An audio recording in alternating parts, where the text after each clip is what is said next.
tous et à toutes. Bienvenue sur Free Matin. À suivre dans un instant la une des journaux avec vous, Kadera Chirou. Bonjour.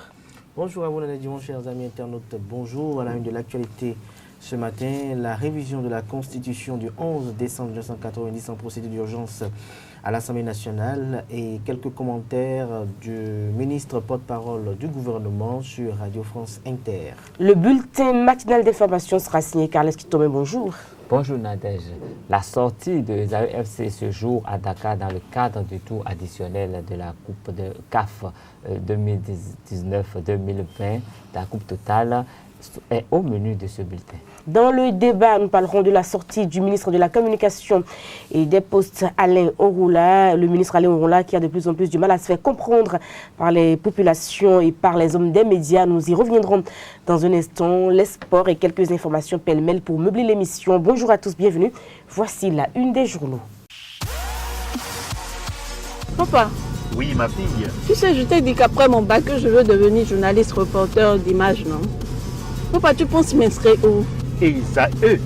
Esaü, papa. Waouh! Maman, maintenant que j'ai eu le bac, je veux faire les finances et trésors. Tu comptes m'inscrire où? Esaü, mon fils. Esaü? Oui, maman! Papa, Oui. tu sais qu'après mon bac, je veux être diplomate, non? Et tu comptes m'inscrire dans quelle université? Mais Esaü, naturellement. Esaü?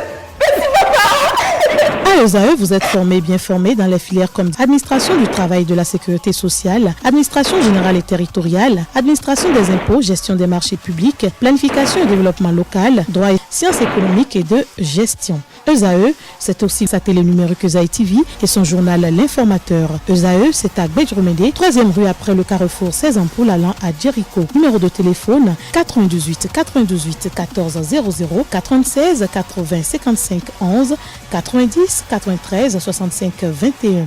ESAE, l'excellence a un nom. Bonjour à nouveau, chers amis internautes. Nous démarrons ce matin, comme à l'accoutumée, par le quotidien béninois d'information générale et d'analyse d'informateurs qui titre en manchette ce matin, modification de la Constitution du Bénin, une retouche stratégique qui préserve les mandats présidentiels et parlementaires, nécessité de mettre en œuvre les recommandations du dialogue politique. À découvrir dans la colonne de la parution du Jour du Canard, l'article rédigé par la rédaction à cet effet. Toujours à la une de l'informateur de ce matin, gestion prudente de la dette publique souveraine, le Bénin reconnu comme un modèle. Toujours à la une de l'informateur de ce matin, retombée du dialogue politique, les clarifications du ministre Alain Orula sur Radio France Inter vous sont publiés dans les comptes de la parution du Jour du Canard. L'actualité en manchette ce matin, proposition du comité d'experts suite au dialogue politique. Dorothée Sosa lève tous les points d'ombre, une révision de la Constitution sans changer de République. Des précisions à la page 3 de la parution du Jour du Canard. Retour de l'ex-président Boniaï au Bénin. On est pressé de retrouver tous nos compatriotes sur le territoire, d'ici Alain Orula. Plus aucune raison pour que l'ancien président s'inquiète. Titre l'actualité ce jour à la une. Nous passons à présent à le révélateur du jour qui révèle qu'au sujet de la Constitution béninoise, la révision se précise. Nous restons à la une de le révélateur de ce matin. Alain Orula sur RFI, le dialogue politique était très consensuel et inclusif. La boussole, esprit de la révision constitutionnelle enclenchée par l'Assemblée nationale hier, ni nouvelle république, ni nouvelle constitution. Ce n'est que pour la paix politique au Bénin, fait observer le Canard ce matin en manchette. Le pays émergent. Assemblée nationale, 10 députés demandent la révision de la Constitution en procédure d'urgence, preuve que le chef de l'État agissait dans l'ombre. Le Parti communiste du Bénin met en garde Patrice Talon. L'opposition dénonce une marche forcée. Des précisions à la page 16 de la parution du Jour du Canard. Nous passons à présent au quotidien L'Afrique en marche qui titre en manchette ce matin « Révision de la Constitution, 10 députés signent pour une procédure d'urgence. Les observations de Talon ne pèsent plus. » Des précisions à la page 3 de la parution du Jour du quotidien. Soleil levant à présent, le ministre de la Communication et de la Poste et porte-parole du gouvernement invité Afrique de RFI hier. Le dialogue, la candidature de Talon en 2021 auront là expliqué et rassure. Des précisions dans la colonne de la parution du Jour du Canard. Limogeage à la police républicaine après chaque braquage. Pourquoi ne situe-t-on pas les responsabilités avant les sanctions, s'interroge le confrère ce matin En deuxième titre à la une, le cas de la commissaire de Ouedo Limogé interpelle. Les populations réclament le retour de leur commissaire très apprécié. La responsabilité de Mme Ponleni n'est pas engagée dans le braquage survenu, fait observer le confrère ce matin à la une. Plus de précisions dans les colonnes de sa parution du jour. Nous passons à présent à le Béninois libéré, révision de la Constitution, institutionnalisation de la vice-présidence. Oublions le nom d'Olivier Bokor et sauvons le pays. Le grand dossier de la rédaction sur les opportunités démocratiques des recommandations des experts dans les colonnes de la parution du jour du Canard, précisément à la page 3, aux pages 3, 4 et 5 de la parution du jour du Canard. Toujours à la une de le Béninois libéré de ce matin, construction de modules de classe, latrines et châteaux d'eau à Massé, Edouard Goua et la philanthropie comme des frères siamois.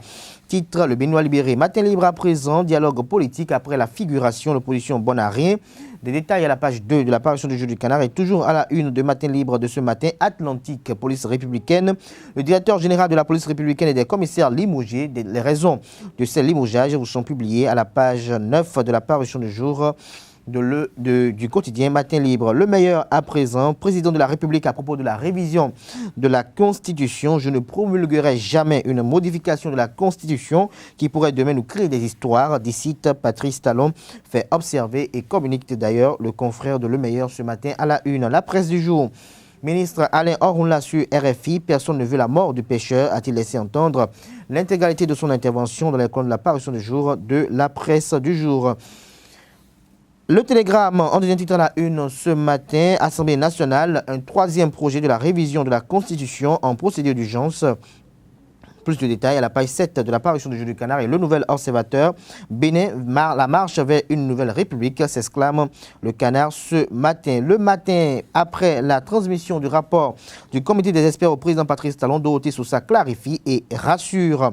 Le matinal, révision de la loi fondamentale du 11 décembre 1990, la procédure d'urgence actée par les députés, les craintes d'une modification opportuniste dissipé, le ministre Alain Orunla rassure les Béninois. Dorothée Sousa relève le caractère objectif de l'initiative. Les détails aux pages 9, 10 et 11 de la parution du jour du Canard. Gestion efficiente de la dette publique en Afrique subsaharienne. Le Bénin distingué à Washington rapporte le matinal ce matin à la une des précisions de l'école de sa parution du jour. La dépêche, modification de la loi fondamentale envers et contre tout, talon la révision à marche forcée.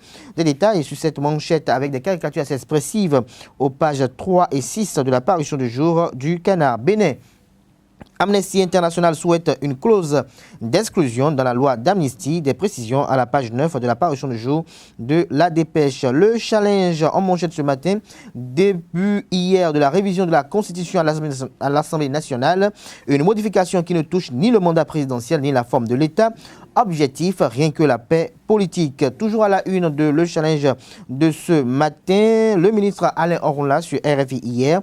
Il n'y a pas d'amalgame à faire avec ceux qui, après une décision de justice, se sont soustraits à l'exécution de leur peine. L'autre quotidien pour mettre un terme à la une des journaux de ce matin, l'autre quotidien qui titre en manchette ce matin, Assemblée nationale, la révision de la Constitution introduite en procédure d'urgence et compréhension du rapport du comité des experts pour les recommandations du dialogue politique, le professeur Sousa Dorothée expose et clarifie.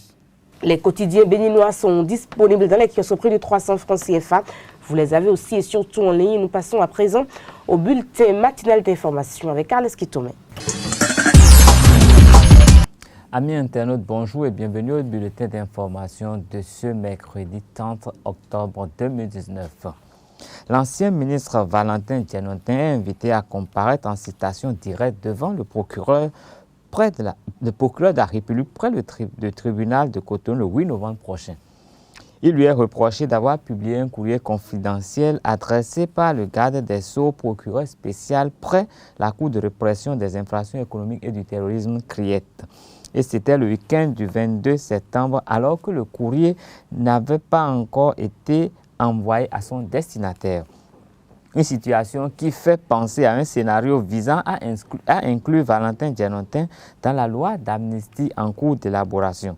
C'est l'avis de Distel Amoussou, reçu sur l'émission Info Hebdo le week-end écoulé. C'est pour dire que le chef de l'État et son gouvernement sont toujours, n'est-ce pas, mus par le souci de l'apaisement qu'aucun développement ne peut prendre sa vitesse de croisière s'il n'y a la paix dans le pays. Et quand j'ai lu hier sur les réseaux sociaux une citation directe adressée à l'honorable Djenotin à comparaître le 8 novembre, si je ne m'abuse, je me suis dit, voilà une autre stratégie d'apaisement. Parce que c'est quoi? On avait toujours parlé de trafic de documents, on avait toujours parlé d'usurpation de documents et tout, sans matérialité. On ne peut pas amnistier un fait qui n'existe pas. C'est pour ça que, à mon entendement, ma lecture, je n'en ai aucune certitude, je n'en ai aucune preuve, cette citation-là a été initiée pour donner existence, une matérialité au délit ou à l'accusation contre la personne de l'honorable Djenotin et peut-être l'inclure sur la liste des personnes à amnistier. Alors cette démarche pour moi c'est une démarche de paix. Ne pas le reconnaître serait faire preuve de mauvaise foi. Personne n'a été temps de poser une question. Personne n'a posé une question tout à l'heure. Il disait une amnistie pour qui? Qui sont ceux qui sont demandeurs de cette amnistie? Alors, j'ai comme l'impression que nous voulons une chose et son contraire.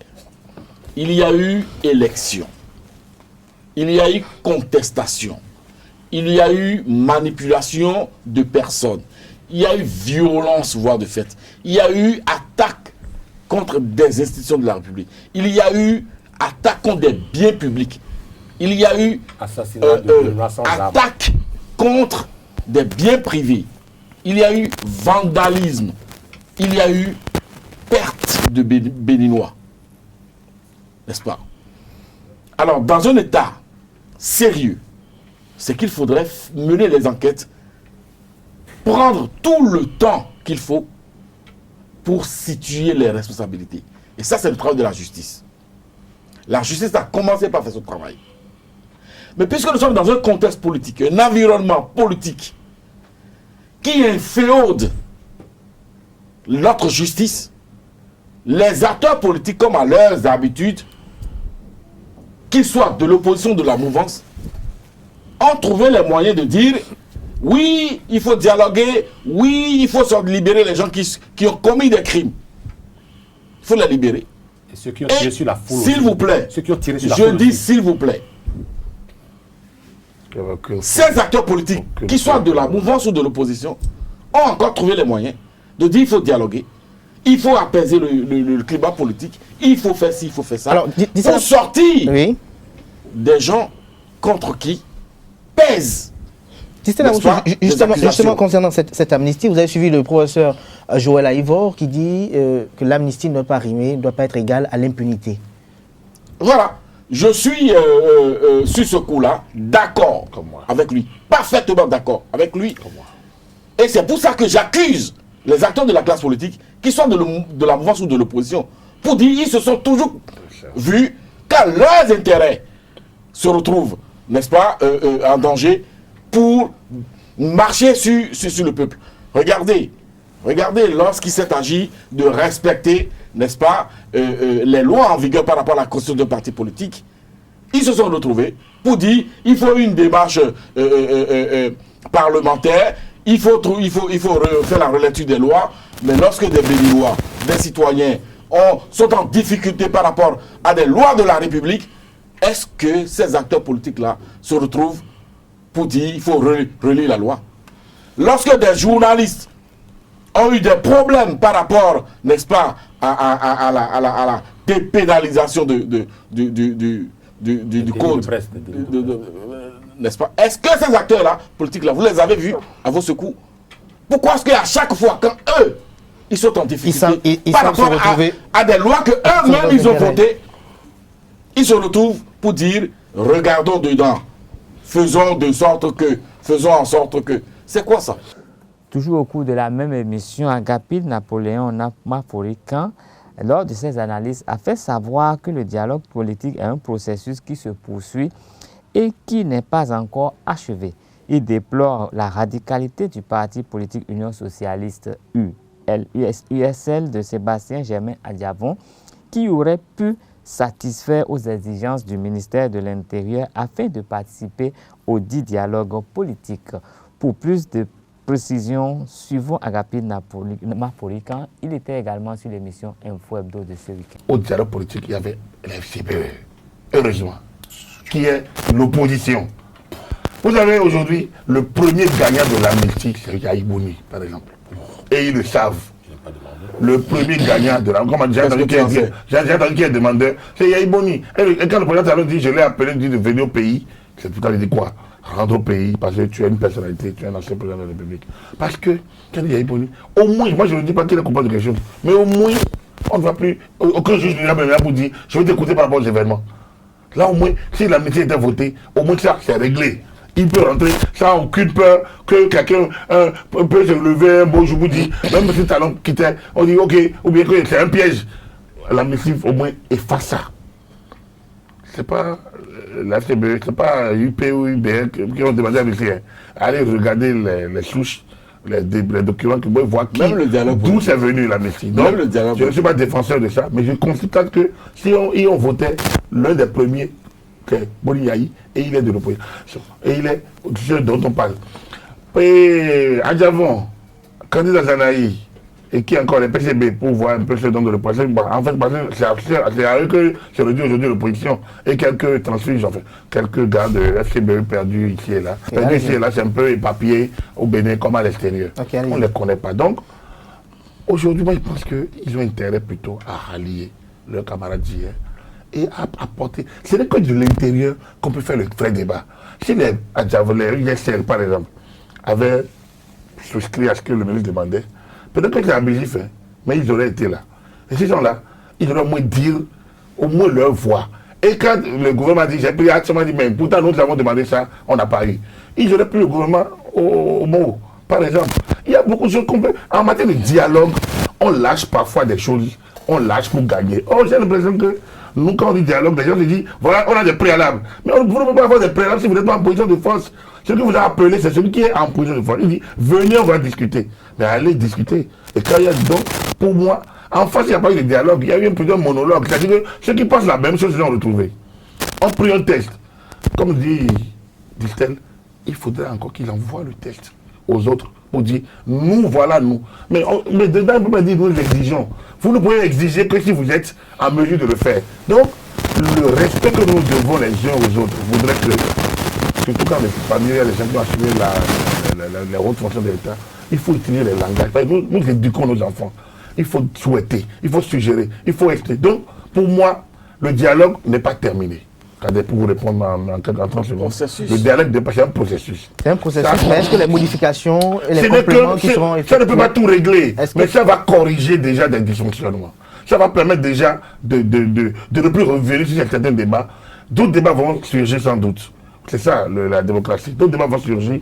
L'essentiel est que à chaque fois, les acteurs arrivent à se parler. Pour moi, c'est tout la démocratie engendre plein de débats. Il faut maintenant que nous, au Bénin, on apprenne à gérer les contradictions et à laisser celui qui est élu prendre les devants dans le cadre de la limite de la durée de son mandat, quitte à ce qu'au terme du mandat, on lui oppose peut-être un nouveau mandat. Le gouvernement béninois propose de déployer les aspirants à la fonction d'enseignant retenus pour combler le déficit d'enseignants noté dans les écoles béninoises.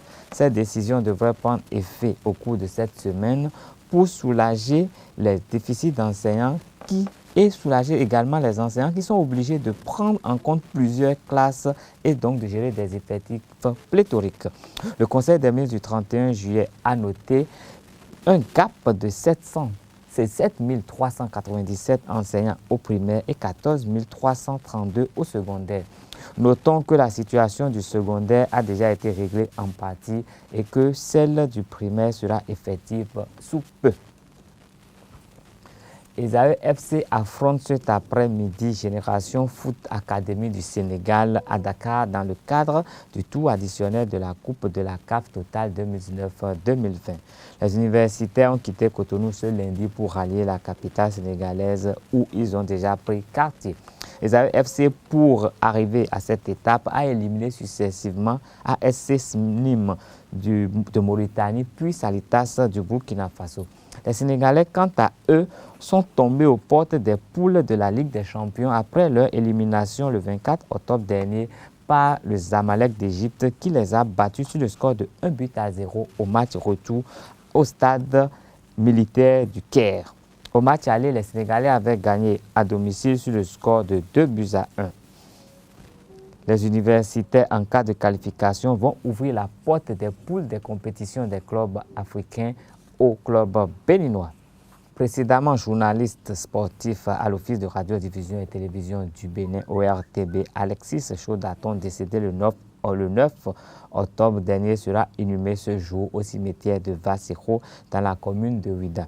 Selon le programme des obsèques, une messe corps-présente a été dite hier à l'église Saint-Jean de Cotonou. Celui que la presse béninoise pleure aujourd'hui est l'un des pionniers de la presse sportive au Bénin. Il a servi à la division sport de l'ORTB et a animé plusieurs émissions jusqu'à son admission à la retraite. Il a rejoint la demeure céleste le 9 octobre dernier dans sa 68e année. Au Ghana, pour finir, à 12 ans, Viemem Bamfo est le plus jeune étudiant inscrit dans les universités du Ghana.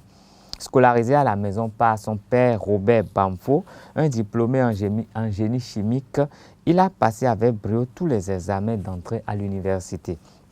Vigniem explose d'ambition. Il a déclaré au programme Focus on Africa de BBC qu'il voudrait occuper le poste le plus élevé au Ghana. Je veux devenir le président du Ghana. Je vais hisser haut le drapeau national et en faire un pays véritablement indépendant comme la Chine, les États-Unis, la Grande-Bretagne et bien d'autres, a-t-il déclaré. Ce sera tout pour le bulletin d'information de ce matin. Merci de votre fidélité. La grande édition du journal est prévue pour 19h sur Zawi TV. Place au débat. Nous parlons donc de Alain Orula et de sa dernière sortie médiatique. Kader Achirou. Le ministre de la Communication et des Postes et porte-parole du gouvernement est monté au créneau pour pouvoir clarifier un certain nombre de choses. Il était l'invité Afrique de Radio France Inter hier. Tout ce qu'il a eu à dire s'inscrit dans la logique de pouvoir apporter un peu, je dirais, le point de vue, pour ne pas dire la position du gouvernement, face à certains sujets brûlants de l'actualité, notamment l'élaboration d'une loi d'amnistie au profit des acteurs co-auteurs des violences électorales de mai, juin et avril 2019. Nous avons également aussi la révision de la Constitution qui fait couler beaucoup d'encre de salive depuis son annonce aussi.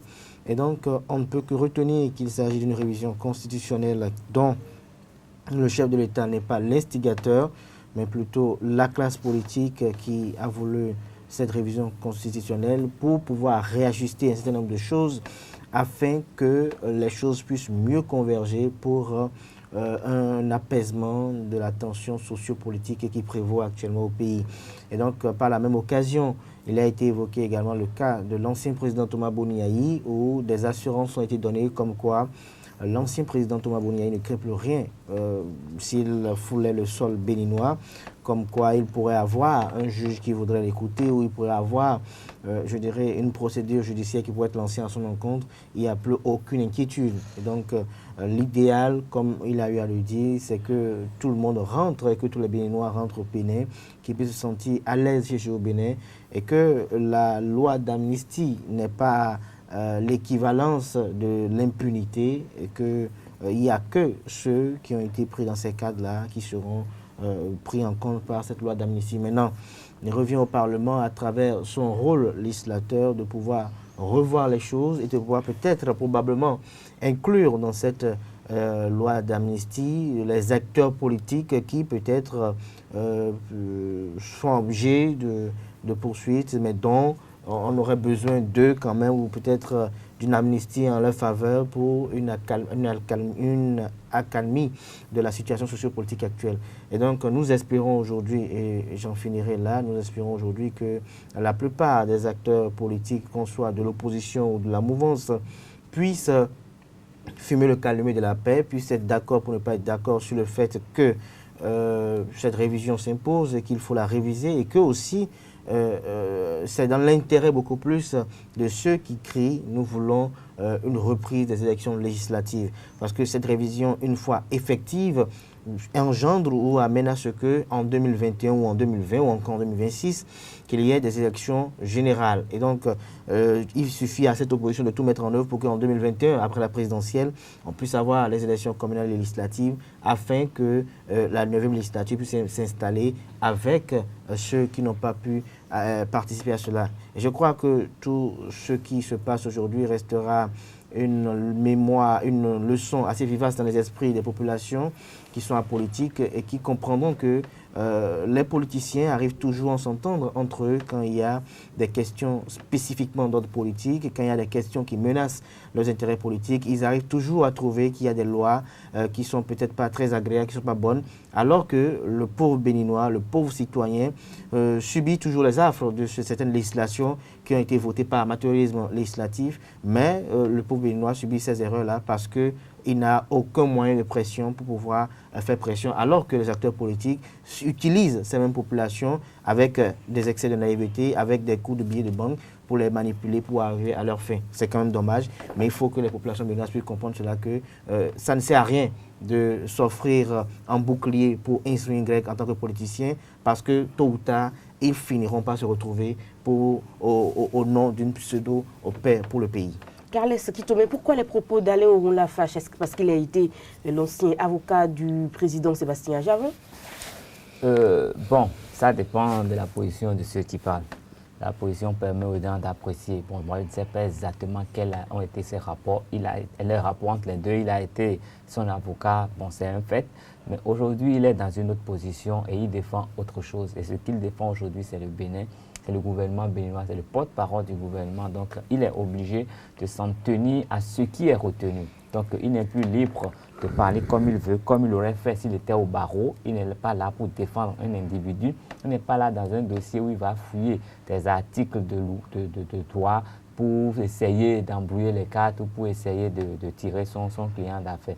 Mais ici, c'est un cadre beaucoup plus rigide où il n'a pas la liberté d'esprit de raconter du n'importe quoi. Donc, s'il parle, c'est que c'est officiel et que c'est autorisé.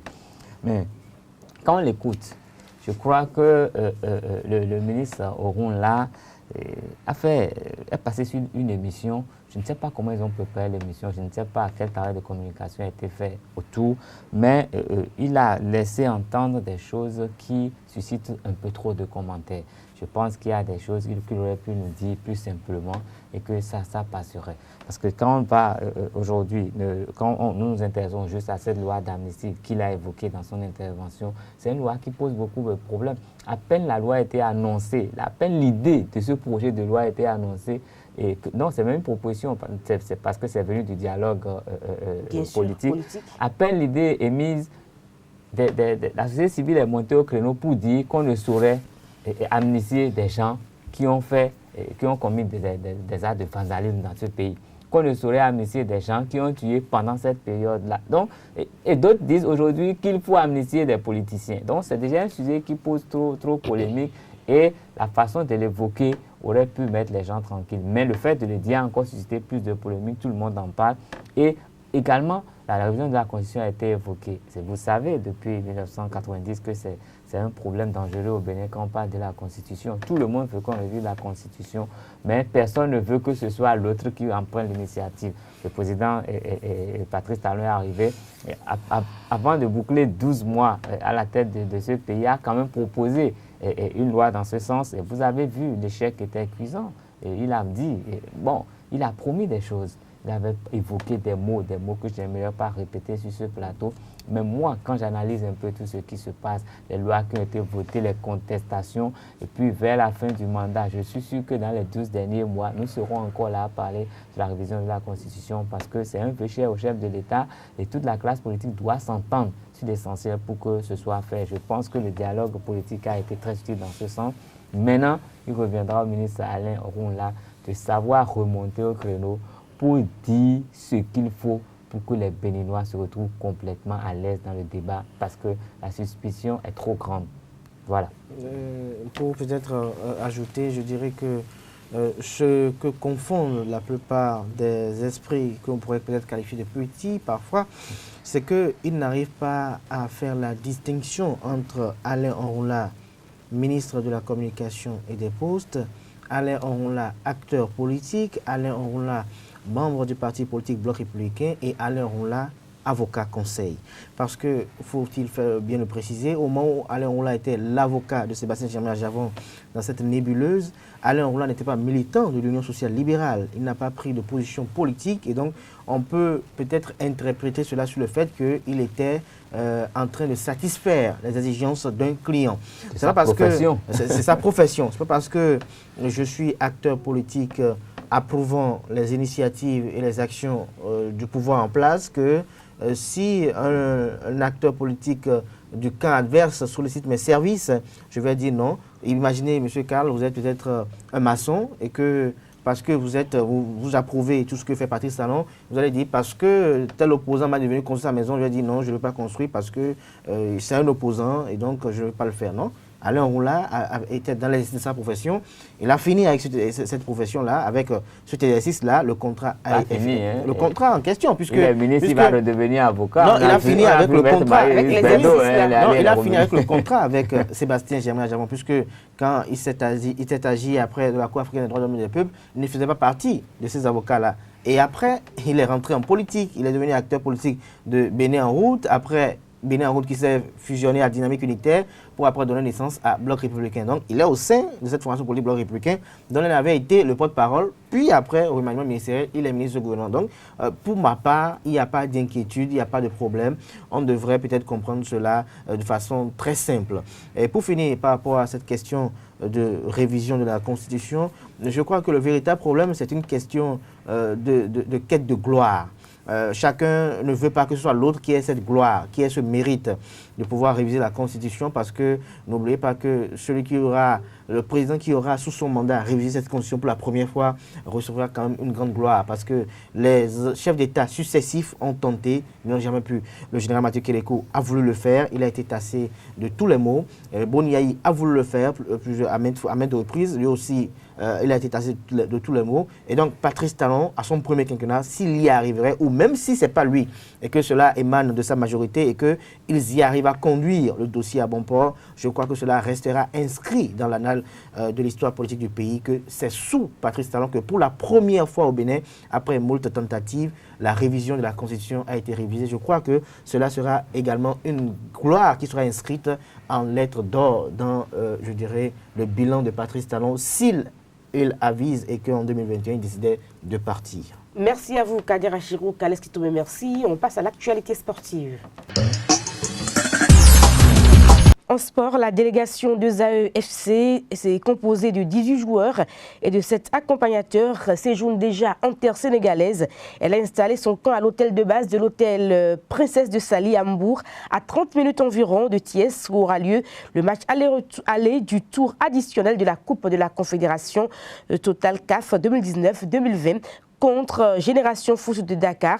Le match est prévu pour ce jour même, un match qui est très attendu. Nous vous invitons à suivre un extrait de la conférence d'avant-match qui a été tournée par notre reporter sur place, Lagos Adjagbenon.